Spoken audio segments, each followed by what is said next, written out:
Hi welcome to Teena Aari Creatives. நம்ம பார்க்க போகிறது ப்ரூச்சஸ் கிளாஸோட நெக்ஸ்ட் கிளாஸ் தான் பார்க்க போகிறோம். அதாவது 11th கிளாஸ் தான் பார்க்க போகிறோம். இதுக்கு வந்து ஒரு கிளிப் ஸ்டோன் வச்சு நான் வந்து சென்டரில் பேஸ்ட் பண்ணிவிட்டு ஸ்டிச் பண்ண போகிறேன். B7000 க்ளூ வச்சு தான் பேஸ்ட் பண்ணுறேன். சாதாரணமாக உள்ள ஃபேப்ரிக் க்ளூ வச்சு கூட நம்ம பேஸ்ட் பண்ணிக்கலாம். அது வந்து கொஞ்சம் நம்ம அது காயிற வரைக்கும் டைம் எடுக்கணும். இது வந்து நம்ம லைட்டாக போட்டுட்டு நெக்ஸ்ட் உடனே ஸ்டிச் பண்ண ஸ்டார்ட் பண்ணிடலாம்.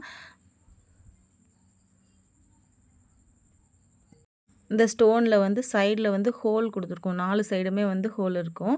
அதில் வந்து நம்ம ஸ்டிச் பண்ணணும். கீழேருந்து ஊசி எடுத்துகிட்டு அந்த ஹோல் வழியாக ஒரு சைட்லேருந்து இன்னொரு சைடுக்கு நீங்கள் ஊசியை விட்டிங்கன்னா அந்த சைடில் வந்த உடனே எடுத்துகிட்டு அதில் ஒரு ஸ்டிச் போட்டுக்கோங்க. நெக்ஸ்ட்டு அதே மாதிரி ஆப்போசிட் சைடும் ஸ்டிச் போட்டுக்கணும். நெக்ஸ்ட் நான் யூஸ் பண்ணுறது வந்து டியூப் பீடு தான் யூஸ் பண்ணியிருப்பேன். டியூப் பீடும் ஒரு 2-3 செல் வச்சு ஸ்டிச் பண்ண போகிறோம். இவ்வளோ தான் வந்து நம்ம இந்த ப்ரூச்சில் பார்க்க போகிறது. நான் ஏற்கனவே சொன்ன மாதிரி ஊசி எடுத்துகிட்டு கீழே ஹோல் கொடுத்துருக்கோம் சைடில். அந்த ஹோல் வழியாக ஆப்போசிட் சைடுக்கு ஊசியை கொண்டு வந்துட்டு அதில் ஒரு ஸ்டிச் போட்டுக்கோங்க. நெக்ஸ்ட்டு அதோட ஆப்போசிட் சைடில் நம்ம க்ளூ அப்ளை பண்ணியிருக்கிறதுனால சிங்கிளாக போட்டால் போதும். அப்படி இல்லாமல் நீங்கள் வந்து டைரெக்டாக போடுறீங்க அப்படின்னா ஒரு நல்லா ஒரு 2-3 ஸ்டிச் வர மாதிரி போட்டுக்கோங்க.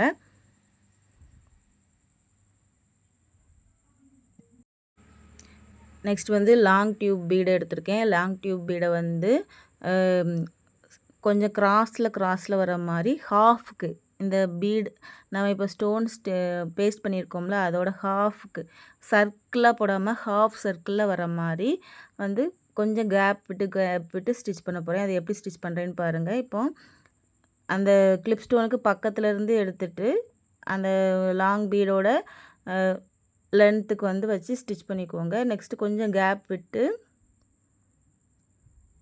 அடுத்த பீடு எடுத்து ஸ்டிச் பண்ணணும். இதே மாதிரி ஒரு நமக்கு எந்த சைஸுக்கு வேணுமோ ஒரு 8-9 பீடு வரைக்கும் வரும் நமக்கு அந்த ஹாஃப் சைஸ் வர்றதுக்கு. அதே மாதிரி ஸ்டிச் பண்ணி எடுத்துக்கணும். நான் என்னோடய சேனலில் ப்ரூச்சஸோட எல்லா வீடியோஸும் அப்லோட் பண்ணிகிட்ருக்கேன். தொடர்ந்து என்னோடய சேனலை பார்க்கணுன்னு நினச்சிங்கன்னா மறக்காமல் சப்ஸ்கிரைப் பண்ணிவிட்டு பெல் ஐக்கான் கிளிக் பண்ணிக்கோங்க.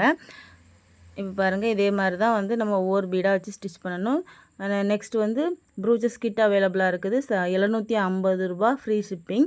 ப்ரூச்சஸ் மெட்டீரியல் அவைலபிளாக இருக்குது. உங்களுக்கு எது வேணுனாலும் 10 கிராம்லேருந்தே அவைலபிளாக இருக்குது. என்ன இமேஜ் வீடியோஸ் வந்து நிறையா அப்லோட் பண்ணியிருக்கேன். ப்ரூச்சஸ் மெட்டீரியல் வீடியோஸ் அதில் எது வேணுமோ பார்த்துட்டு ஸ்க்ரீன்ஷாட் பண்ணுங்கள். ப்ரூச்சஸ் ப்ளவுஸ் ஆர்டரும் அவைலபிளாக இருக்குது. இப்போ வந்து சிலவங்களுக்கு வந்து இந்த ஒர்க்லாம் பண்ணுறதுக்கு டைம் இருக்காது. அப்படி உள்ளவங்க வந்து வெளியில் ஸ்டிச் பண்ண கொடுப்பாங்க. அப்படி வேணும்னாலுமே மேலே தெரிய நம்பருக்கு காண்டாக்ட் பண்ணுங்கள். ப்ரூச்சஸ் ப்ளவுஸ் வந்து நாங்கள் டிசைன் பண்ணி கொடுக்குறோம். உங்களுக்கு தேவைப்பட்டுச்சுன்னா மேலே தெரிய நம்பருக்கு காண்டாக்ட் பண்ணிக்கோங்க.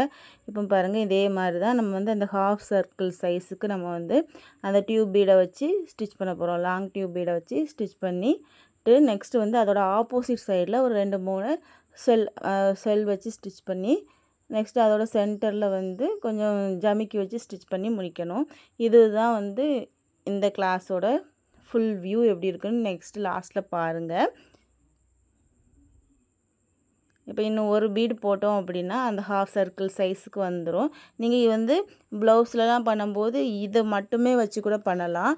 இப்போ ஒரு சைடில் ஒரு டைம் இதே மாதிரி பண்ணுறீங்க அப்படின்னா அடுத்து கீழே பண்ணுறதோ இல்லைனா ஸ்லீவில் கீழே பண்ணுறீங்க அப்படின்னா ஸ்லீவில் வந்து அந்த கையை லாஸ்ட்டில் சுற்றி நம்ம பண்ணுவோம்ல அந்த பார்டர் ஷேப்புக்கு நம்ம கொடுக்குறோம் அப்படின்னா ஒன்று இதே மாதிரியும் அடுத்தது பண்ணும்போது இதோட ஆப்போசிட் சைடில் அந்த ஹாஃப் சர்க்கிள் வர மாதிரி அந்த மாதிரிலாம் பண்ணோம் அப்படின்னா நல்லாயிருக்கும். இப்போ நெக்ஸ்ட்டு ஆப்போசிட் சைடுக்கு நான் வந்து ஒரு 3 செல் வச்சு ஸ்டிச் பண்ணிவிட்டு அதோட சென்டரில் வந்து ஸ்டோன் வந்து பேஸ்ட் பண்ண போகிறேன். நீங்கள் ஸ்டோன் தான் பேஸ்ட் பண்ணணும் அப்படின்லாம் கிடையாது. ஜமிக்கி வச்சு ஸ்டிச் பண்ணலாம். எதுவும் பீடு இருந்துச்சுன்னா அதை ஸ்டிச் பண்ணலாம். வேறு ஃப்ளார் டைப்பில் எதுவும் சீக்வன்ஸ் இருந்துச்சுன்னா அந்த மாதிரி ஸ்டிச் பண்ணலாம். எப்படினாலும் ஸ்டிச் பண்ணலாம். அதில் வந்து ஒரு ஹோல் இருக்கும். அந்த ஹோலை நம்ம வந்து மறைக்கிறதுக்காக ஏதாவது வச்சு ஸ்டிச் பண்ணுறோம். எக்ஸ்ட்ராவாக என்ன ஒர்க்னாலும் நம்ம பண்ணிக்கலாம். இப்படி தான் பண்ணணும் அப்படிங்கிறதெல்லாம் கிடையாது. அந்த நம்ம இந்த செல்லை வந்து அதாவது க்ளூ போட்டு பேஸ்ட் பண்ணிவிட்டு அதுக்கு மேலே ஸ்டிச் பண்ணலாம். அப்படி இல்லைன்னா டேரெக்டாகவும் ஸ்டிச் பண்ணிக்குவோங்க. க்ளூ போட்டிங்கன்னா கொஞ்சம் நல்லா ஸ்ட்ராங்காக இருக்கும். இப்போ ப்ளவுஸில் வந்து நம்ம ஒர்க்லாம் பண்ணும்போது சிம்பிளாக கேட்குறாங்க ப்ளவுஸு அந்த மாதிரிலாம் பண்ணும்போது நம்ம இதை வந்து ஒரு சென்டரில் வச்சுட்டு நீ எக்ஸ்ட்ராவாக சைடில் கொஞ்சம் கொஞ்சம் ஏதாவது சீக்வன்ஸ் ஃப்ளார் சீக்வன்ஸ் அப்படி இல்லைன்னா ஜமிக்கி அந்த மாதிரி வச்சு சிங்கிளாக அங்கங்கே வச்சு ஸ்டிச் பண்ணோம் அப்படின்னா சிம்பிளாக நீட்டாக இருக்கும் பார்க்குறதுக்கு. அதே மாதிரி பேக் சைடில் நம்ம இந்த ஹாஃப் சர்க்கிள் மாதிரி போட்டுக்கோம்ல டியூப் பீடு அது 2 3 போட்டுட்டு இதை மட்டும் ஒன்று அந்த பிளாக் சைடு நீங்கள் நெக்லாம் பார்த்தீங்க அப்படின்னா ஹாஃப் சைடில் தான் வந்து ஒர்க் பண்ணுவாங்க இந்த ப்ரூச்சஸ் ஒர்க்கு மேக்ஸிமம். அதில் வந்து அந்த ஹாஃப் சைடு ஒர்க் பண்ணுறதில்ல கீழேருந்து வர்றதும் மேலேருந்து வர்றதுலேயும் இந்த ஹாஃப் சர்க்கிள் மாதிரி போட்டுட்டு சென்டரில் நடுவில் மட்டும் ஒரே ஒரு ப்ரூச் வந்து இதே மாதிரி போட்டோம் அப்படின்னாலும் உங்களுக்கு பார்க்குறதுக்கு ரொம்ப அழகாக இருக்கும். இப்போ 3 செல்லும் வச்சு ஸ்டிச் பண்ணி முடித்தாச்சு. இப்போ நெக்ஸ்ட்டு சென்டரில் வந்து அந்த ஹோலை மறைக்கிறதுக்காக நான் வந்து ஒரு ஸ்டோன் வந்து பேஸ்ட் பண்ணியிருக்கேன், ப்ளூ கலர் ஸ்டோன். அது கான்ட்ராஸ்ட்டாக இருக்கணுங்கிறதுக்காக நான் வந்து அந்த ஸ்டோன் பேஸ்ட் பண்ணேன். இப்போ ஃபுல்லாக முடிச்ச அப்புறமா எப்படி இருக்குன்னு பாருங்கள். இந்த வீடியோ உங்களுக்கு பிடிச்சிருந்துச்சுன்னா லைக் பண்ணுங்கள், ஷேர் பண்ணுங்கள். எதுவும் டவுட் இருந்துச்சுன்னா கமெண்ட்டில் கேளுங்க. தொடர்ந்து என்னோடய வீடியோவை பார்க்கணும்னு நினச்சிங்கன்னா மறக்காமல் சப்ஸ்கிரைப் பண்ணிவிட்டு பெல் ஐக்கானில் ஆல் பட்டன் கிளிக் பண்ணிக்கோங்க. இப்போ பாருங்கள் ஃபுல்லாக முடிச்ச அப்புறம் ரொம்ப சிம்பிளாக நீட்டாக இருக்குது. நெக்ஸ்ட் வீடியோவில் பார்க்கலாம். தேங்க்யூ.